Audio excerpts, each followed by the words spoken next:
And now, the moment you've all been waiting for. You're tuned in to Tapped Out. Hosted by Brendan Tobin and Sean Levine. Only on the BetQL Network. And welcome into Tapped Out. We appreciate you checking us out wherever you are with Brendan Tobin. I'm the sports machine, Sean Levine, produced as always by our guy, Jake Noaker. And we have no time to waste because it is finally here, UFC 296. And I got to tell you, man, this might be the best main card / a couple of other fights of the entire year. They waited until, mid-December, but here we are, the main event, Leon versus Colby. We got Alex Pantoja, Brandon Royval, Shavkat Rakhmonov fights Wonderboy, Patty Pimblett, Ian Gary, Bryce Mitchell, and a bunch of other dudes on the card as I welcome in my co-host, Brendan Tobin. The champion, Leon Edwards, right now is sitting at minus 160. Colby Covington is plus 130. I think a lot of public money over the next couple of days is probably going to come in on Colby, and I wouldn't be surprised if by the time this fight went off, it's close to a pick'em. Maybe Leon's a slight favorite because he is the champion, but I don't think it's going to be very big. Yeah, I mean, listen, on Thursday is the press conference, so we're like hours away from that. And that I think everybody thinks that, to steal his nickname, chaos is going to ensue, not only because of the matchup here, but all the stuff going on with Ian Gary. And I just think it's going to be made for a lot of drama that could really bolster the fight weekend. I do think a lot of that is going to be lightning rodded by Colby Covington, and that could always lead to some action swinging. But yeah, if you like him, I think this is probably the week, barring him turning an ankle or something on the podium. I would say this is probably the week. Yeah, this would probably be the week where you want to get in on him if you do value him as a dog, because he's very, very good. I mean, he's never gotten to the absolute apex of the sport. He's been very, very close. He's been an interim champ. He's gone blow for blow with Kamaru Usman, who a lot of people regard as the best welterweight this side of Georges St-Pierre. And now he's taking on the guy that's beaten Kamaru Usman twice. So this is a fun matchup, man. It's a really, really close fight. It is a hard fight. It's a big time clash of styles, big time clash of personalities, and I cannot wait for it. Whose style, and later on we'll find out how Brendan's picking the fight, who he thinks going to win, if there's going to be a finish. I got to tell you, I feel really good about my pick. That's your Levine's lock actually coming up later on in the show. I know who's going to win this one. We'll see what Brendan has to say. Whose style do you think wins out? Because like you said, obviously Colby, the credentialed wrestler. Leon, he'll hit you, he'll kick you. Just ask Kamaru Usman. I tend to think this is a fight that stays on the feet. Yeah, that's going to be interesting. That is going to be the interesting thing. I think if it stays on the feet, that greatly favors Leon Edwards, because I do think he has the advantage there. I think he's shown that he is very good at range and distance and can lure guys into big mistakes for sure.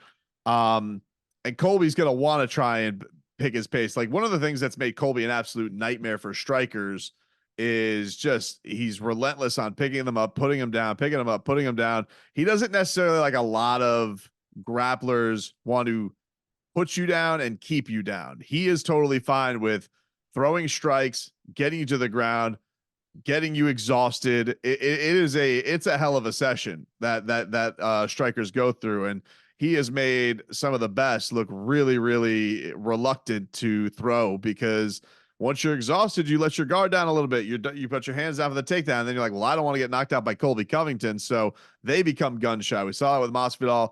Never seen Robbie Lawler look so gun shy in a fight as he took on Colby Covington. And I think that if Colby's having his best night, he'd want to do some of the similar stuff to Leon. Main event equals 5 rounds. What if we get into the deep end? What if this thing goes into rounds 4 and 5? At that point, whose advantage is it? Because Colby tells us he's the cardio king. I saw Leon kick Kamaru Usman in the head with like 20 seconds left in the fight. So if this thing gets into the 4th or 5th, does somebody have an edge? It's hard to imagine anybody having a cardio edge on Colby, but I don't think that you could ever question Leon's ability to dig down. I mean, the guy basically has the equivalent to the MMA Hail Mary of all time. And it would basically be like, having that Hail Mary against like the 85 Bears, and there's no shot they're going to blow this. And it happened. I mean, I was watching back UFC Countdown this week, and I'm like, I still really don't believe what I watched when he did that. It still doesn't it's an all-time moment. He's got an all-time moment, and he's you know, we've had him on the show. Easily a great dude to root for too. You could just see that how much that one meant to him. I mean, it was really like out of a movie with his trainer talking to him in the corner, you know. So it's a Goosey's galore moment of all time. But man, Colby just I've never seen him really exhausted outside of, you could say, just Usman landing shots that broke his jaw, you know. So we know that Leon's a better striker than Kamaru Usman is. It's just a question of, can he have the elusiveness to stay out of Colby's grip? You got your poker face on today, dog. I don't know which way you're going in this fight. Stay tuned later on the show. BT will give us his pick, but turn up your radio or your computer when I give you mine, because I guarantee I got the winner in the Leon versus Colby fight. Let's move on to the co-main event. Raw dog Brandon Royval back into the octagon as an underdog, plus 155, taking on the champ Alex Pantoja at minus 190. Again, you talk about a clash of styles. I saw Royval fight when he's in Kansas City. Love watching that guy. Really love watching both these guys fight. Yeah, these flyweight title fights are all action. They feel like you could, like, anything could happen, and then it's different fight one round going into the next round. Somebody else just has the betterment of it. And talk about a rematch. I mean, Royval obviously wants to get right after the loss that he has to Pantoja. Pantoja's got to be riding high with getting the belt. It's a really, really fun matchup, man. I don't. This is one I'm genuinely like. I had a coin flip. I don't know. When's the last time we had a flyweight non-Moreno or Figueiredo involved fight? It's been a long Been a time, while. right? We're Yeah, talking about years on years on years. So we get some fresh blood, Pantoja and Raw Dog Royval.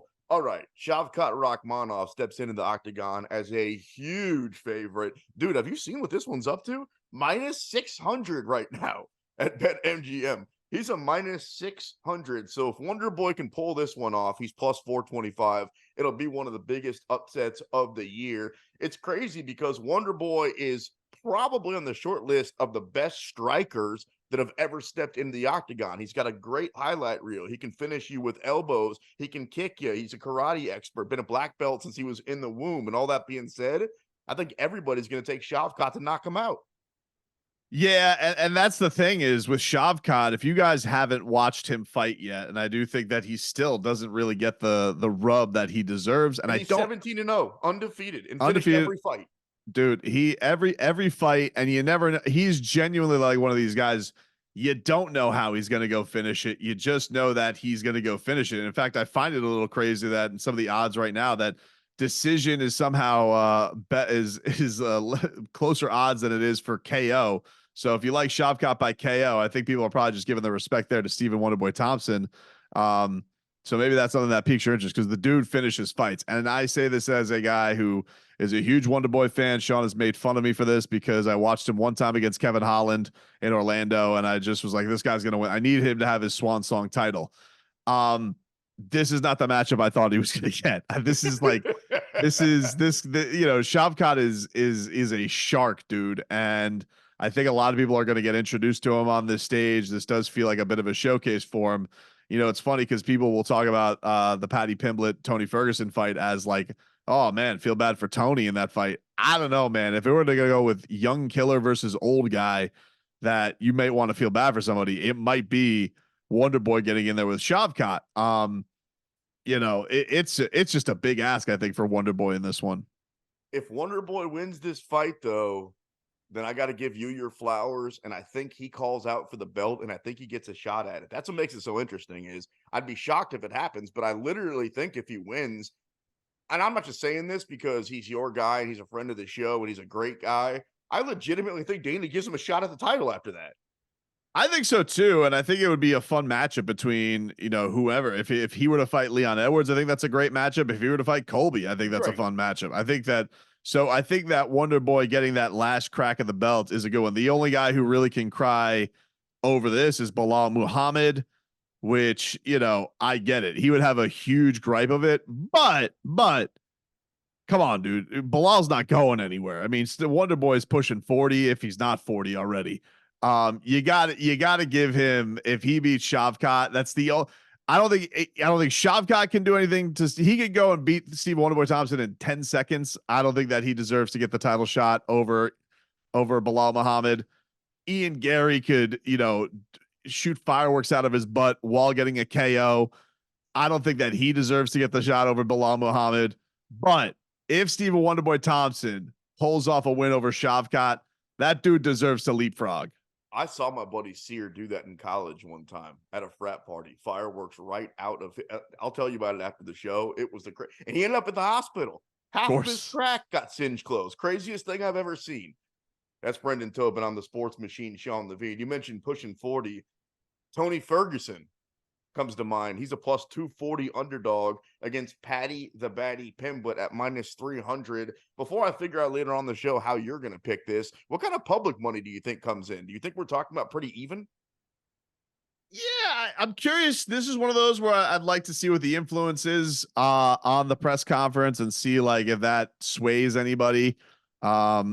Just because I think they are two guys. It's funny because Tony's a very beloved fighter. Nobody's this is not a guy who anybody is rooting against. It's just everybody kind of has this idea of, well, should he have hung it up already? Sure. But I don't know if he's necessarily taken on like the most dangerous guy in the world. Like Patty Pimblett is, he's a submission guy mostly. Like he'll throw some strikes. He's a little bit awkward, but it's not like he's going in there with like Francis Ngannou and or even like a Hamzat. I do think that, well, I don't know if he's going to win. I don't necessarily feel like he's going to be in a lot of danger here. I think this is a pretty interesting matchup of styles. And the one thing that's tough with Tony is, we're all just reaching for moments with him over this 6-fight losing streak. And he's had some moments. It's not like he's been, completely inept as he probably was a couple of fights where, Justin Gaethje just put it on him and Oliveira and Beneil Dariush. But in the other fights, all right, there was some flashes there. You just wonder, I don't know if David Goggins is going to be the secret sauce to him, but if he could just put it over a 3-round fight, could he win 2 of them? Maybe. I mean, maybe. I don't know if I feel great about it, but maybe. I mean, there were flashes in the Chandler fight, and then all of a sudden there wasn't. And he got kicked right in the chin in the slow motion photo that we've all seen where he looked like all of our grandfathers in their final days. I mean, I just don't think Tony Ferguson's chin has much left. And let's see what round Patty finds it in or if he chokes him out. But I think Patty probably finishes the fight. We'll give you our official predictions later on in the show. You mentioned Ian Machado Gary, minus 375, taking on Vicente Luque. This feels like a real barometer, really, for both guys, where if Luque can win, he can say, see, I told you I was this good. No way I should be a plus 280 underdog. That does look a little off. Ian Gary, even though he's had a weird couple of weeks, feels like he's got a lot of the bettors in his corner, BT, minus 375 for Machado. Yeah, and look, he's the young lion here. This is the guy who he's really good, really good. I don't want to take that away from him. He's really good, really good. Like just turned 26 years old, 4 weeks ago. So the guy's got a bright future ahead of him. Everybody seems to think so. It's just a question of. It's interesting that he's fighting on a Colby Covington card. A lot of people will compare him to Conor, obviously, but Conor was always kind of nasty, like right out of the gate, and would Colby had that personality flip, and with Ian, it kind of feels like with the last fight, the wearing the Jeff Neal shirt, the thing with Neil Magny, it felt like he's like, all right, it's enough of this nice guy business. Nice guy doesn't pay the bills. It's the pot stirrers. It is. I mean, like he's right. If that is what he's going about, like he looks at his countryman and Conor, or he looks at Colby Covington, and he looks at, Sean O'Malley to a degree. The pot stirrers are the guys who get the attention. They get the headlines. It's just a matter of, can you deal with the booze, and can you deal with guys calling you out and digging up your dirt, and can you fire it back worse at them? And so it's interesting that with Ian, I'm almost looking forward to how does he handle himself on the Thursday press conference as much as how does he handle himself in the cage, because you have two guys here that know each other very well. They both train down here in South Florida at Kill Cliff. They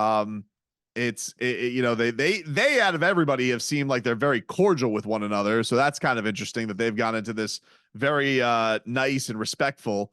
So I don't know if that stuff outside the cage is going to weigh on him too much, but it is a test, because when you talk that much, you do have to back it up. And if you're the best at it and it works out for him, like it has for Colby and it has for Sean O'Malley and it has for Conor, man, sky's the limit. He's going to get a lot of headlines. He's going to get main events. He's going to get it all. But if you lose or you don't have a good performance, then you kind of got to deal with Patty Pimblett has dealt with, which is people will turn on you. People will pick at everything you do. So it's an interesting game that these guys play. That's just your main card, y'all. We've also got Bryce Mitchell, Josh Emmett, Cody Garbrandt, Brian Kelleher, and a bunch of other good fights that we'll talk about, break down, and give you some winners on the other side. Keep it right here. You're locked into the BetQL Network. We're back with more Tapped Out with Brendan Tobin and Sean Levine on the BetQL Network. And welcome back in, everybody, to Tapped Out right here on the BetQL Network. Brendan Tobin here with you alongside Jake Noaker, and we are going to bring in, it's not a pay-per-view week if we don't bring in one of our favorites, Big Marcel Dorff, joining us here on the program. Marcel, thanks for the time, man. Really appreciate it. Thanks for having me again. Always a pleasure to do this with you guys. So, looking forward to it. And, great card we have coming up, so looking forward to it as well. Let's just hit to the main event first, man. Leon versus Colby. I've been waffling on this one since its lead up because I really believe in Leon. I think he's really talented. I mean, how can you doubt a guy doing what he did to Usman? But I've seen what Colby can do to good strikers, and he can exhaust him and frustrate him. So where do you lean on this one, man? Who do you think is going to take the main event this week? Yeah, it's a tricky fight, man, because I feel like both guys have a really good shot to win this one, to be honest, man. The thing is, if you look at the past fights, it's hard to compare, because Leon beat Kamaru twice, right? But we got to give Kamaru credit in those fights as well. That first fight he was winning until the head kick. I think, he only clearly lost the first round. And the second fight was pretty close. I think Leon won, but was close, in my opinion. If you look at Colby, Colby last fight was I think over 20 months ago against Jorge Masvidal. Fight he won pretty clearly, got dropped, I think, close in the fourth round. He got dropped, but he said he took a knee for the first responder. So what can I say about it?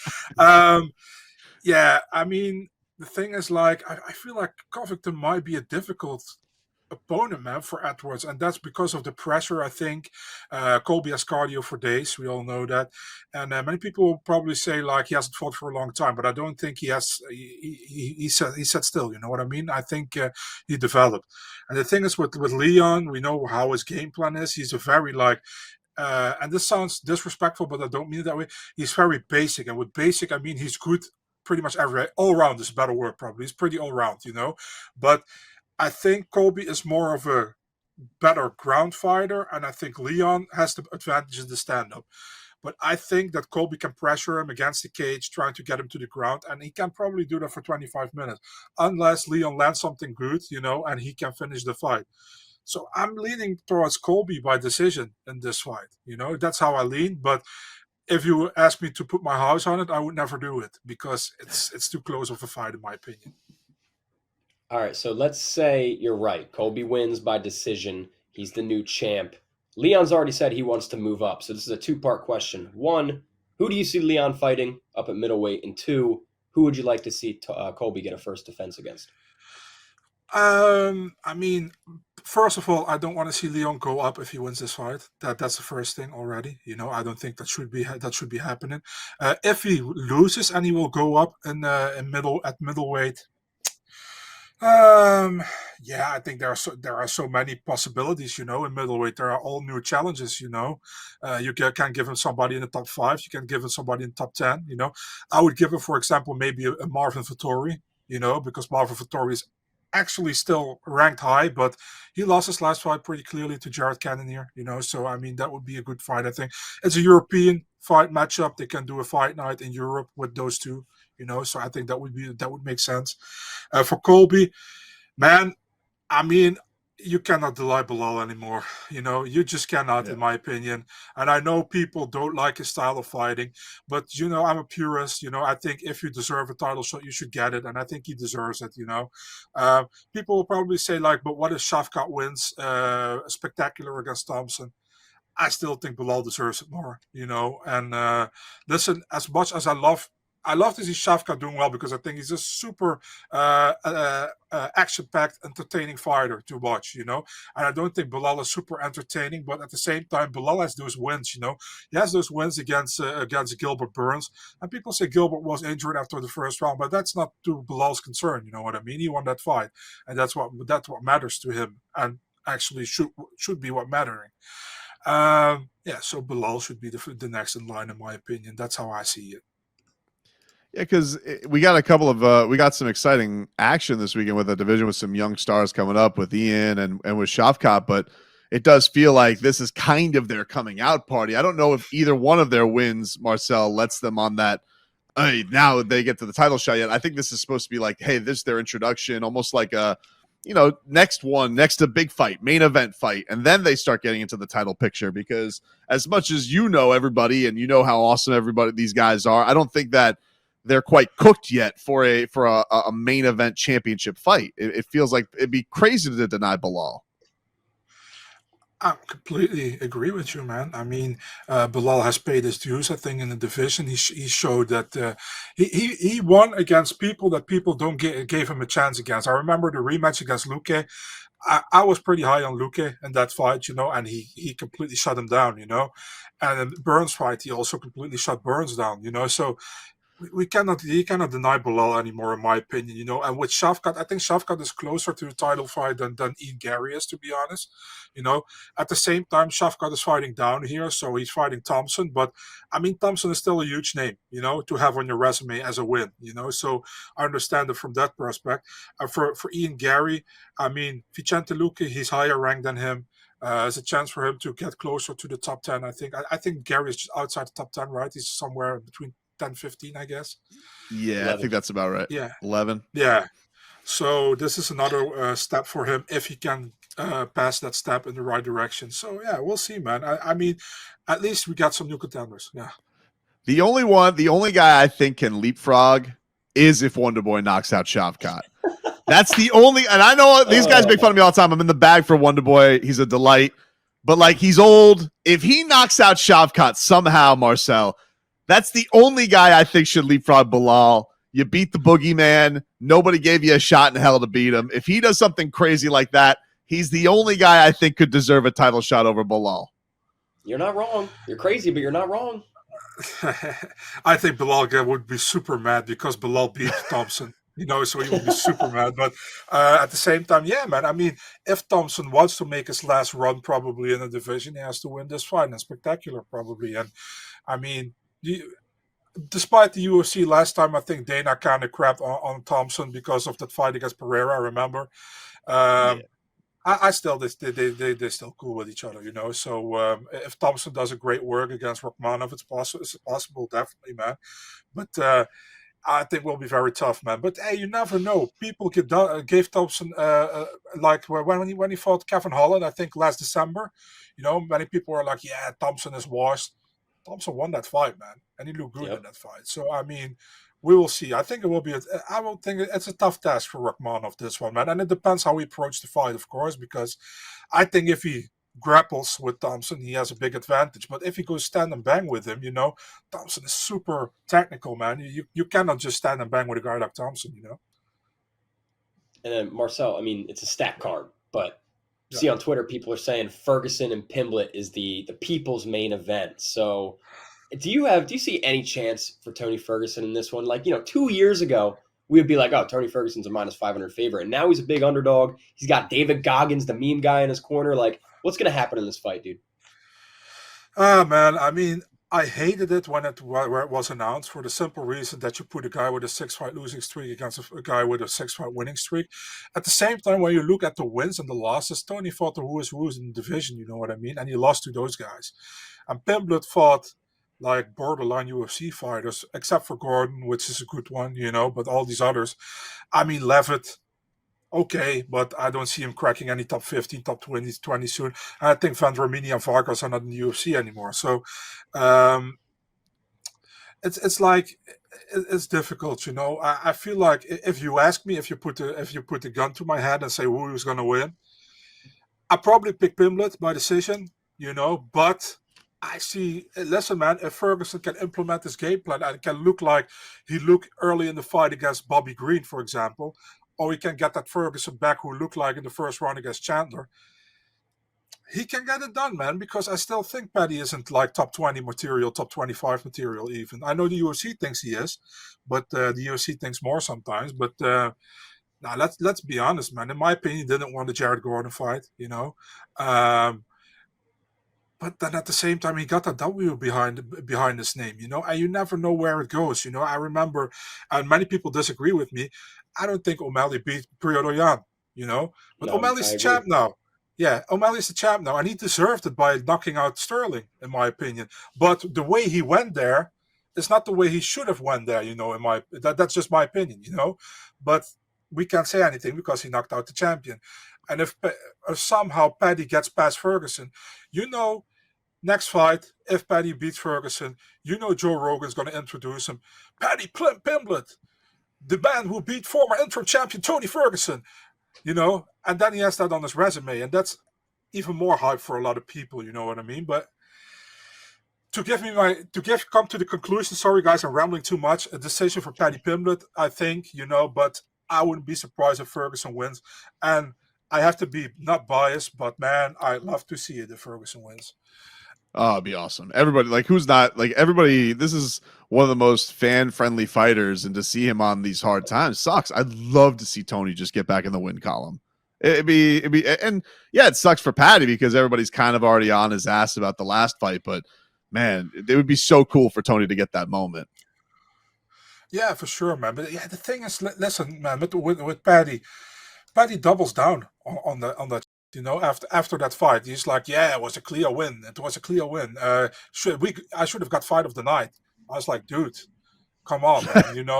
We all know that the UFC loves you, and you can try, Yeah. but that wasn't even close to a fight of the night." And you was lucky with the win. Just take it and be like, listen, if I got a win that I don't deserve, I was like, yeah, it was a close fight. I got the win. Let's move on. But he even got called out, Jared Gordon, like, yeah, you piece of whatever. We're gonna rematch. It's like, dude, come on. But I shouldn't say too much about Paddy because we already had our differences. Because people are gonna say I'm anti-Paddy. So let's not say anything anymore. I'm curious about this, Marcel. So a guy who's, I guess, maybe kind of dealing with some of this stuff, but it felt like he was beloved. Now maybe he's dealing with some backlash. Is Ian Gary, with all the stuff going on with the gyms and the negative press and the beefs. How much do you think this stuff is going to affect him in this week? I see him and Luque feel like, it's this really positive piece. Luque has been cool with him. Do you feel like all the distractions from the weeks leading up to this is going to matter in Ian Gary's performance against Vicente Luque? To be really honest, I really cannot read Ian Gary. You know what I mean? I don't know.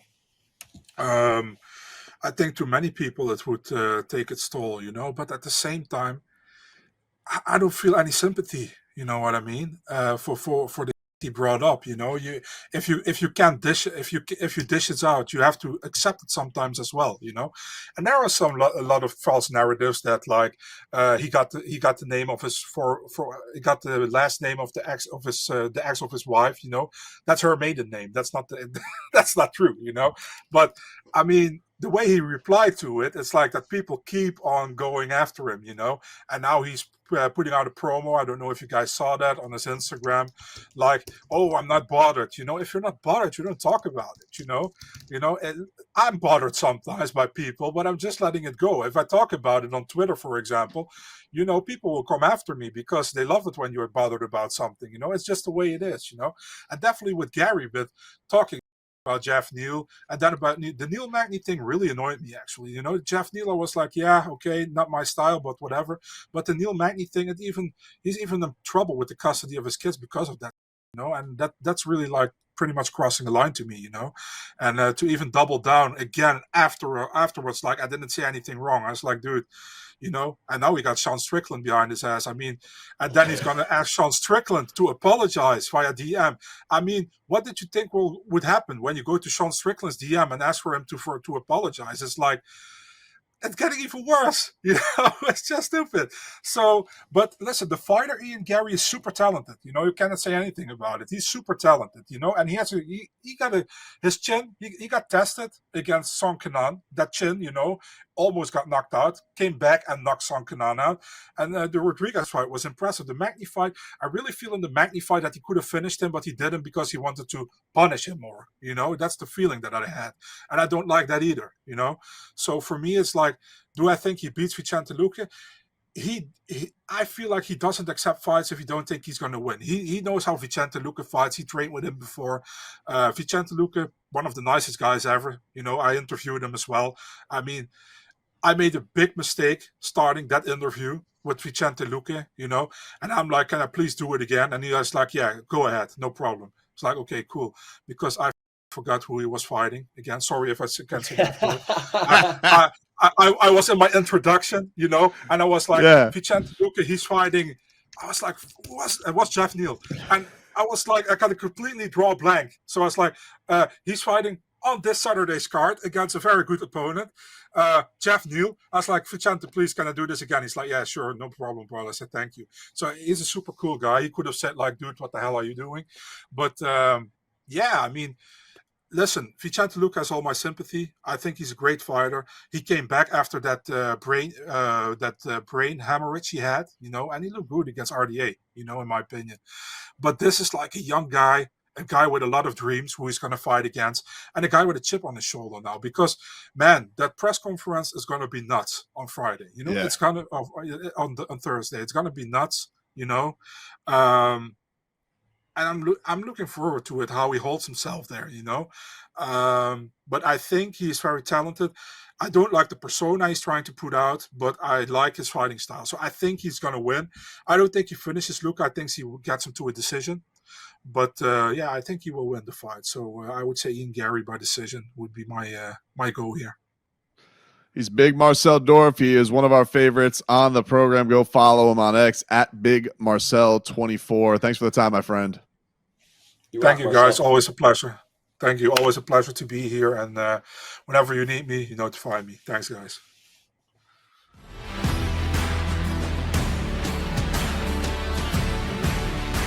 We're back with more Tapped Out with Brendan Tobin and Sean Levine on the BetQL Network.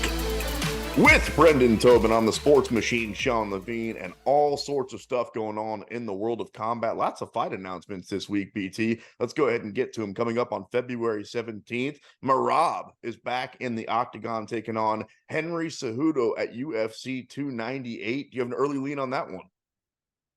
Yeah, I'm going to lean Merab. I mean, I think Merab is probably should be fighting for the championship right now. I think he's kind of getting hosed on the grudge match, and so that's why he's not in there. But I think that Merab, he stole Sean O'Malley's jacket, and I think he's sitting there pretty with this number one contender spot.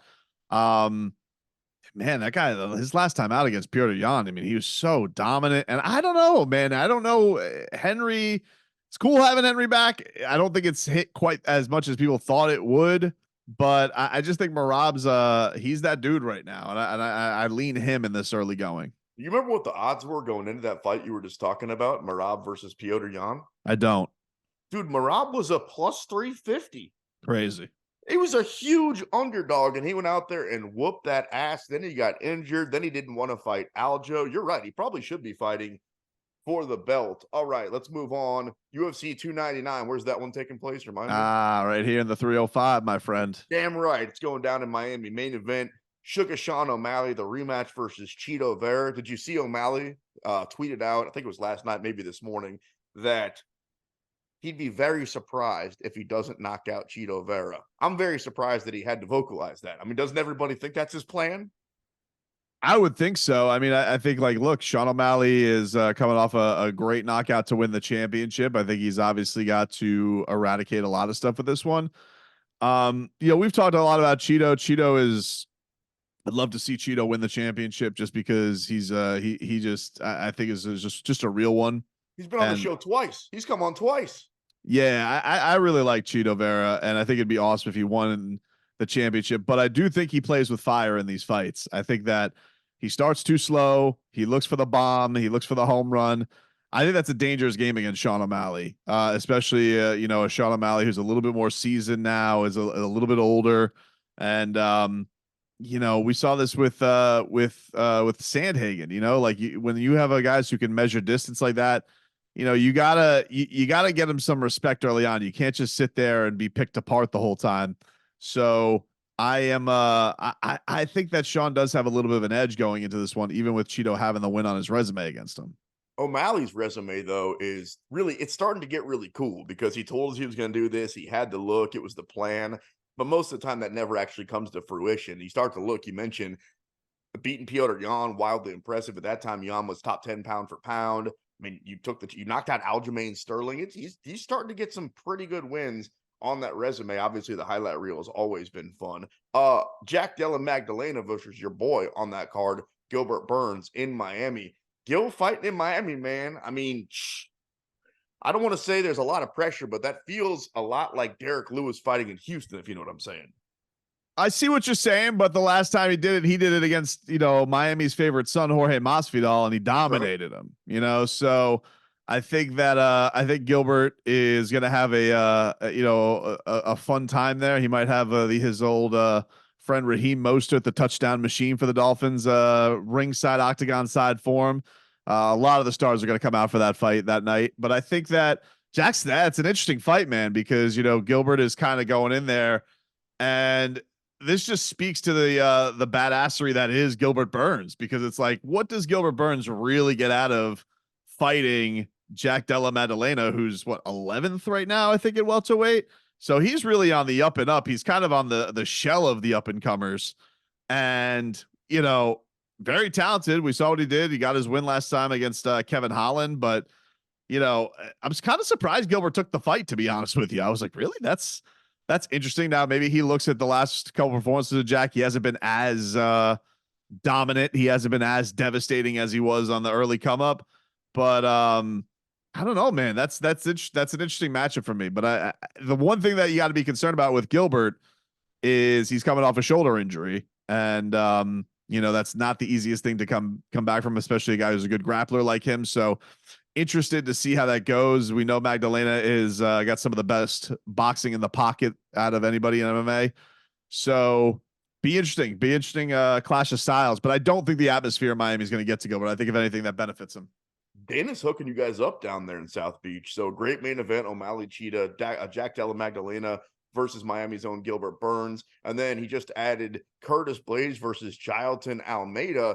And I would have told you that every fight Jailton Almeida gets in is going to be violent and fun and awesome until I saw him fight Derek Lewis. And then I'm like, maybe not all of them. How do you expect the fight versus Curtis Blades to go? I think after that fight versus Lewis, I think Blades is just a notch above. It's close, but I think Blades wins the fight. Really? I don't know, man. I still think, I think that Almeida probably fought that Derek Lewis fight the way you should, which is like, dude, it was so boring. I know it was boring. I get one of the worst fights of the year. I understand, but when you're fighting Derek Lewis, we see this with Francis Ngannou too. Like, you're fighting Derek Lewis, it's almost like you're taking on.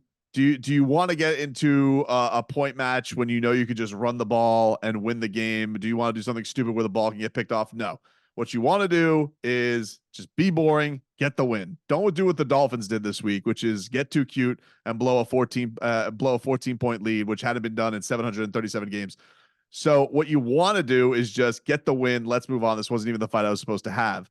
So now he's in this big Miami card. Brazilian crowd's going to be crazy there. A ton of Brazilian fans down here in South Florida. I think for him, this is the one that he's been waiting for this opponent. I think that he can have a much better performance against Curtis Blades this time around. Big Boy's going to bang it out at UFC 298. Tai Tuivasa and Marcin Tybura. I think Tuivasa knocks him out because I say that every time Tai Tuivasa gets in the octagon. I think he knocks him out.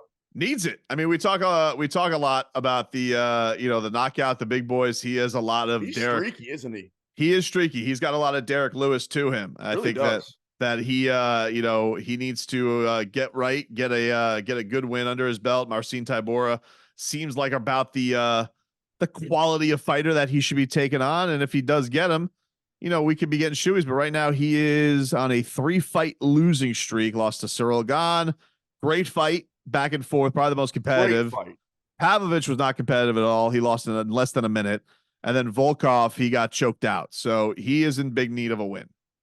Love Volkov. Brendan Tobin, Sports Machine, Sean Levine. Talk a little fighting, make a little money here on Tapped Out. We appreciate you checking out the show. Dan Ige versus Lerone Murphy. That's coming up on February 10th. 50K Ige versus Lerone Murphy. And then also Hanada Moicano at UFC Vegas 85 will be taking on the best jaw in the business, jawline, if you will. Drew Dober versus Hanada Moicano at UFC Vegas 85. That's coming up in February. Let's do a quick recap of what we saw last week, BT. Song Yadong, unanimous decision over Chris Gutierrez. I don't know why, man. I got to admit, I got way too creative right before that fight went off. I was like, you know what? Gutierrez is a 4-1 underdog. I don't know if Song's that good. I guess he is that good. How good are we talking, though? Like, can he be a champion? I mean, it's a tough division to say that in just because there's so many guys that you think can be a champion. It's the deepest division in the sport for a reason. Like everybody basically up into the top 10, you feel like, there's an argument there. There's something there that could say this guy could hold the belt. But Song Yadong has done a great job. I don't know if he's quite done the thing to stand out, because I think that is also part of this. We talked about this with Marab. It's not about just winning, but you got to win and stand out. And I don't know if he necessarily has that yet. But as far as talent's concerned, I definitely think that's there. I got a guy that stands out when he wins, and he knocks your ass out. Khalil Roundtree. That was my scary. God. What he did to our boy Anthony Smith. Anthony Smith, also a friend of the show, joined us for like a half-hour interview one time. He was just chilling like Bob Dylan. I didn't even realize we were going so long with him. I put a little bit of money on Lionheart because I like him, and I did not win that money. And then I was a little worried about him, man. He was shaking around like a fish. I don't do this guy should retire very much with fighters, because I don't It's getting there. I don't like to do that. I don't even like to do it with somebody like Tony Ferguson. I get why people feel bad for guys and don't want to see them get hurt anymore. But yeah, Anthony Lionheart Smith's taken some vicious beatings. I mean, he really has. It's not like when he loses, first of all, lives up to the nickname. He's as tough as they come. So it's really hard to put him away. So when you do, it's usually very, very vicious. And if you don't, I mean, hell, the guy's fighting so hard he's losing teeth. Like he's has insane moxie and fortitude to get through these things. He's 35. It's not ancient, but he's been in so many hard wars. So I do wonder for him, who's I think for my money one of the better guys on the desk in the broadcast booth that they have. I wonder how much more he wants to put in the table, because it does feel like, when you're losing to Khalil Roundtree, you've lost Ankalaev, and you lost, like, how far away is he from actually getting back to a title shot? It feels like a while. Like, I don't even think that they're going to do, when we did have him, he was a backup fighter.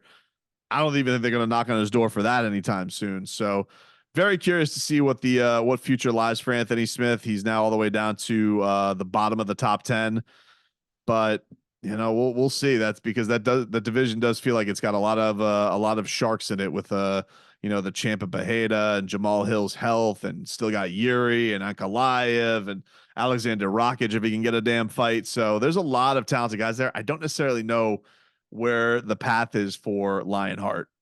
You're a bigger boxing guy out of the two of us, and I know historically there have been a lot of boxers. I mean, that's how we get the term thrown in the towel, because these guys are too tough for their own good.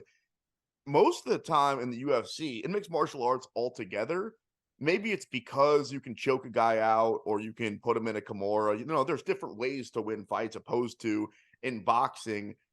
It feels like generally the guys aren't too tough for their own good. Most of the time they understand. It feels like Anthony Smith, I hope he's listening to this segment. We love him.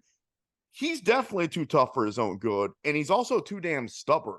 Somebody needs to get in his ear, and he needs to listen, because he is really good at what he does. But the truth is, if he keeps getting his teeth kicked in, literally and figuratively, like he did on Saturday night, dude, it ain't going to be good. Yeah, it's a tough thing to see, man. And I do think that we see the UFC, there are certain guys that they're really, really good to, and they're going to continue to give fights to. And then there's some guys that are going to get cut right away. He's never going to get cut. I mean, he's been one of the best company guys. That's not good to. To me, that's hanging on too long. Somebody should have told Tony Ferguson. And when I say somebody, Dana or Hunter or somebody high up should have brought him to the office and said, dude, we'll give you a maybe not the same position that Chuck Liddell got, but whatever the next step down is, we'll give you a 5-figure salary and we'll give you a desk in a corner. But dude, you got to be done fighting. Somebody has to say that to him. You can't give Tony Ferguson a desk job. Like, imagine Tony Ferguson in a cubicle. He's gonna try and do like reverse push-ups on it and I know, but you have do to. wall kicks off it. You can't. What do you imagine? Tony Ferguson's gonna show Go up through and like the Kool-Aid man. yeah, like he's gonna. What is he gonna do? Show up at the coffee corner? Like, dark roast today, boys. What do you think? Like, no, I'm right though. that's crazy enough I that know you're Forrest being funny, Griffin but is you doing know that. I'm I'm not right. being funny about it. Like, not everybody. They can't give everybody a desk job. It's not how it works.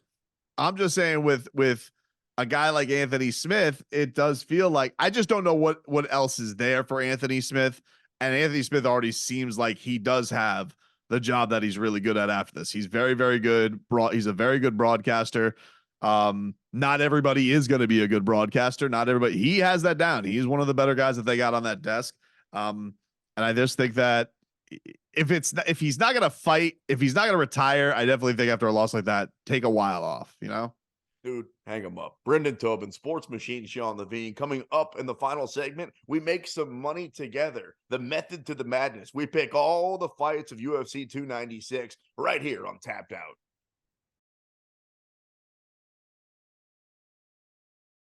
We're back with more Tapped Out with Brendan Tobin and Sean Levine on the BetQL Network. Main event, Leon Edwards versus Colby Covington. As of right now, the time of this recording, Leon is a minus 160 favorite at BetMGM. Colby is an underdog at plus 130. I'm going to tell you who's going to win and how he's going to win. And I feel great about this one. This is your Levine's lock. But first, Brendan, how you see this fight going down? I know, like I feel like the safest way to pick this fight is by decision because neither one of these guys are huge knockout artists. And probably, there's a sanity in picking Colby.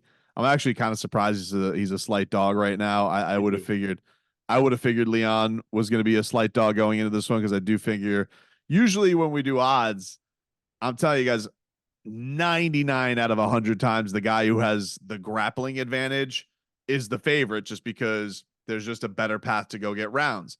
You take a guy, you hold him down, and it just looks better to the judges. They're just and so if we're talking about decision fighters, it's an easy thing to score. So I am surprised that Colby is an underdog.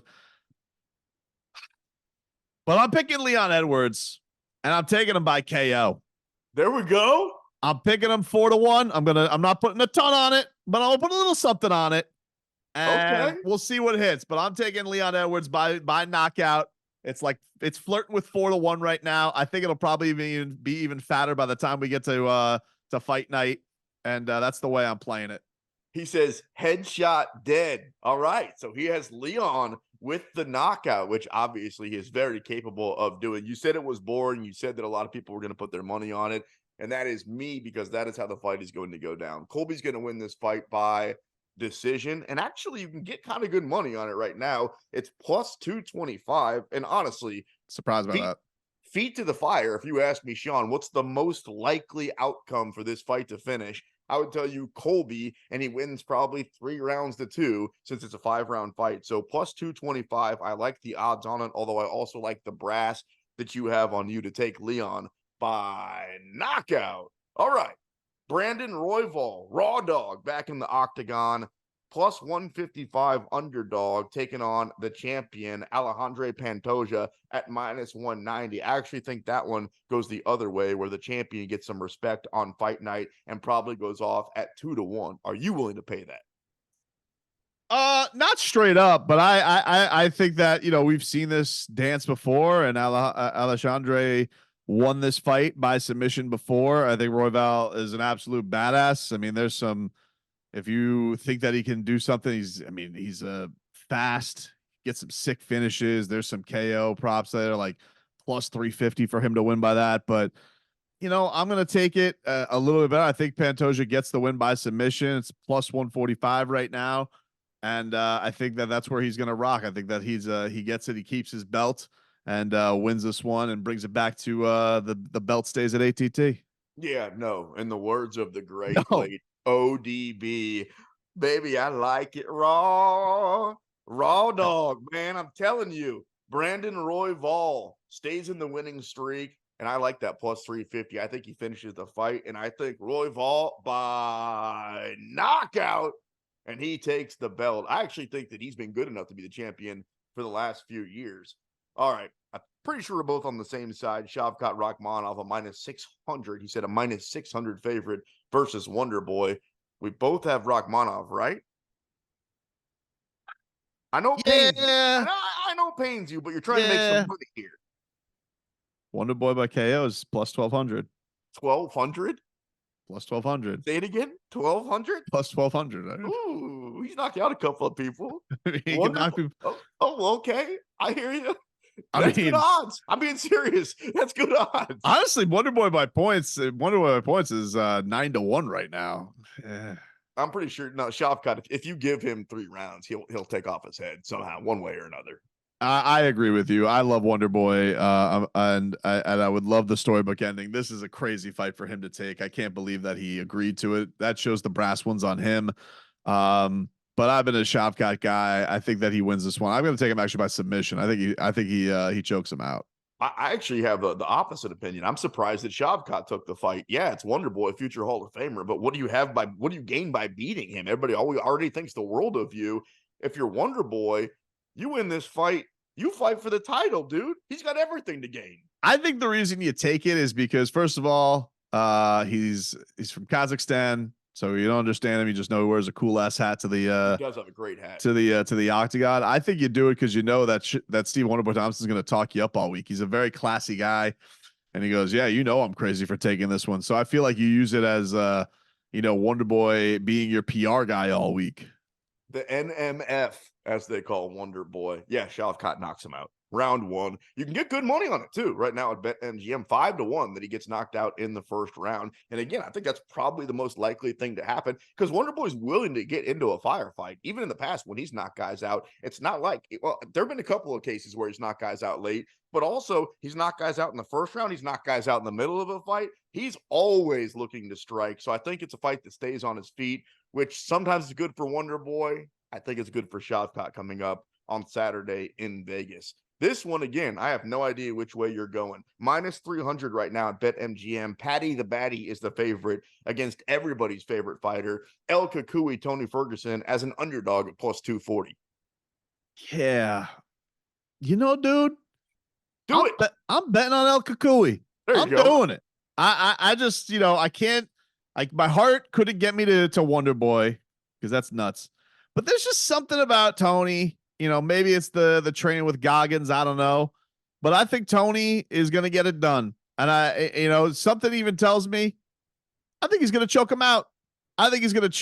He's going to we're going vintage El Kakui in this one. I think Paddy the Baddy exposed in this fight. Exposed. Wow. I think the train ends. I think that Paddy the Baddy is going to go home. Paddy the Saddy.